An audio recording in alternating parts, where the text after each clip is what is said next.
Shalom bimromav, Yaseh Shalom. Tissa tells of one of the most shocking moments of the 40 years in the wilderness, when less than 6 weeks after the greatest revelation in history, Israel's encounter with God at Mount Sinai, they made a golden calf. Either this was idolatry or perilously close to it, and it caused God to say to Moses, who was with him on the mountain, "Now do not try to stop me when I unleash my wrath against them to destroy them."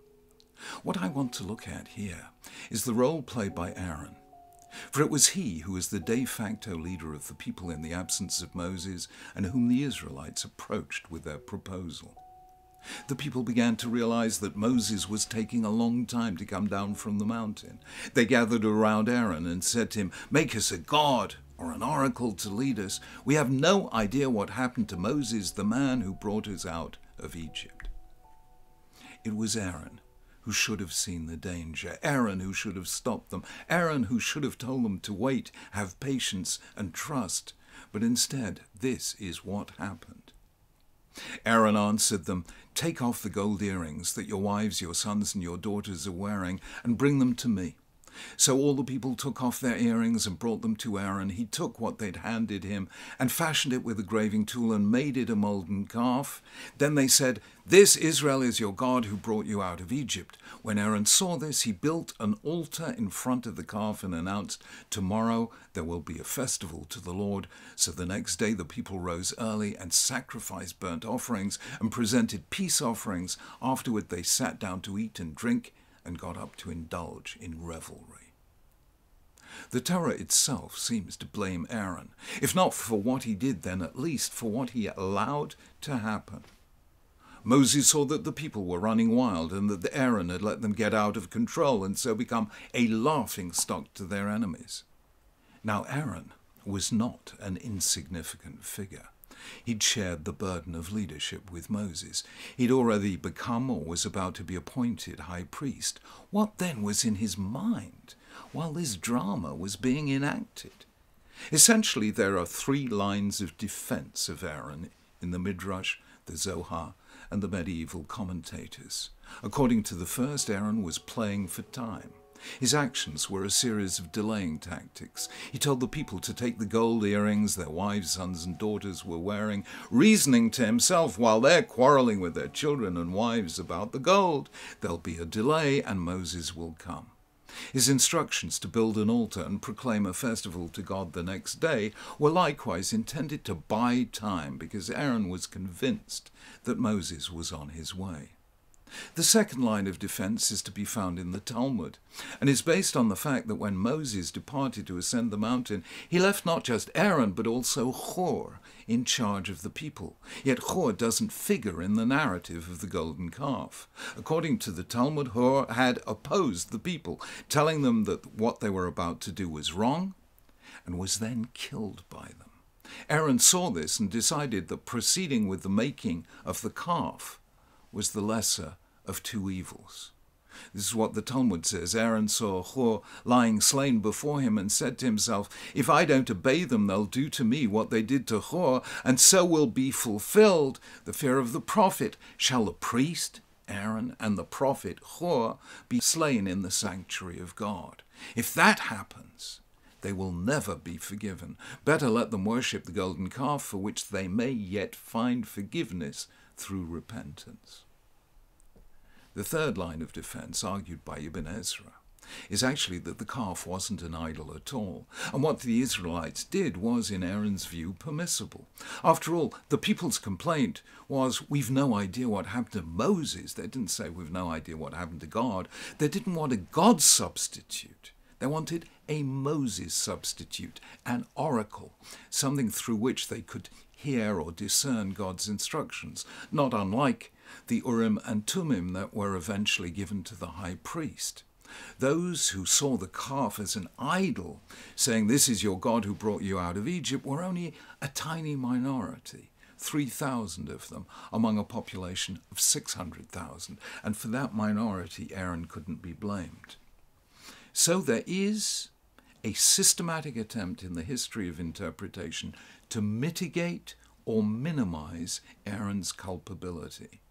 Inevitably so, because we don't find explicitly that Aaron was punished for the golden calf, even though Abarbanel says that he was punished later.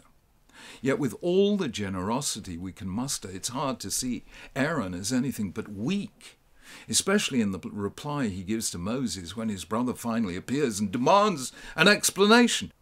"Don't be angry, my lord," Aaron answered. "You know how prone these people are to evil. They said to me, 'Make us a god who will go before us.' As for this fellow Moses who brought us up out of Egypt, we don't know what's happened to him. So I told them, 'Whoever has any gold jewelry, take it off.' And then they gave me the gold, and I threw it into the fire, and out came this calf." There's more than a hint here of the answer Saul gave Samuel, explaining why he didn't carry out the prophet's instructions. He blames the people. He suggests he had no choice. He was passive. Things happened. He minimizes the significance of what's transpired. Now that is weakness, not leadership. So what is really extraordinary is the way later tradition made Aaron a hero. Most famously in the words of Hillel, "Have Ketalmidav shel Aaron, be like the disciples of Aaron, Ohev Shalom, Rodef Shalom, loving peace, pursuing peace, loving people and bringing them close to the Torah." Now, there are famous Haggadic traditions about how Aaron was able to turn enemies into friends and sinners into observers of the Torah. The Sifra says that Aaron never said to anyone, "You have sinned," which is quite extraordinary, since one of the tasks of the high priest was once a year to atone for the sins of the nation. Yet there is nothing of this explicitly in the Torah itself. The only proof text cited by the sages is the passage in Malachi, the last of the prophets, who says about the Kohen in general, "My covenant was with him of life and peace. He walked with me in peace and uprightness and turned many from sin." But what Malachi is talking about is about priests in general, not the historical figure of Aaron. So perhaps the most instructive passage is the Talmudic discussion in Sanhedrin as to whether arbitration as opposed to litigation is a good thing or a bad thing. The Talmud presents this as a conflict between two role models, Moses and Aaron. Moses' motto was, "Yikov hadin et ha," let the law pierce the mountain. Aaron, however, loved peace, pursued peace, and made peace between man and man. Aaron was a man of arbitration where Moses was a man of law. Moses was a man of truth, Aaron of peace. Moses sought justice, Aaron sought conflict resolution. Now, there's a real difference between these two approaches. Truth, justice, law. These are zero-sum equations. If I'm right, you're wrong. If X is true, then Y is false. But mediation, conflict resolution, compromise, the Aaron-type virtues, are all attempts at a non-zero outcome in which both sides feel that they've been heard and their claim has, at least in part, been honored. The Talmud puts it brilliantly by way of a comment on the phrase, "Judge truth and the justice of peace, mishpat shalom, in your gates." On this, the Talmud asks about the phrase, mishpat shalom, the justice of peace. What can that possibly mean? The Talmud says if there's justice, there's no peace. If there's peace, there's no justice. What is mishpat shalom? This is arbitration.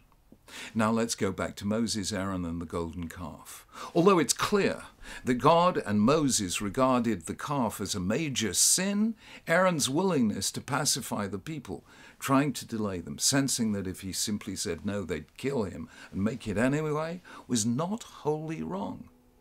To be sure, at that moment the people needed a Moses, not an Aaron.